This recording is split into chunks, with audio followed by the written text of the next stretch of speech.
นี่ได้เมื่อคืนนี่ไปกระไรนี่นะนี่ ไปเนี่ยเมื่อคืนนี่ก็ได้กระปูมะขวา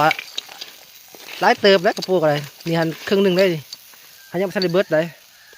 แต่กระปูเนี่ยกระปูมันเลยนี่กระปูเลยก็ได้ปลาหนับบางทีปลาคอแดดตากแดดแต่ปลาคอหางโตพอดีอันนี้ปลาตากแดดตัวนี้แต่ปลาไปปิ่งสุกเรียบร้อยเลยนี่ตัวมันในกระปูกระปูยำแหลงเลยมันอยู่ในหน้าเขาวันนี้อันหน้าเขาก็หนามพันเลยเบิร์ดนะมันหน้าเขาไม่สิมียังพักกระจอกมีเท่ามียังแหนมันหลายอย่างมันก็ได้อันนั้นพันไหนอันนั้นพันเลยเบิร์ดกระปูนะนี่เบิ้งเอานี่เด้เดี๋ยวจะมาขอคิดตัวนี่ความมันเรื่องเหอะอยู่เบิ้งน้ำมันกระปู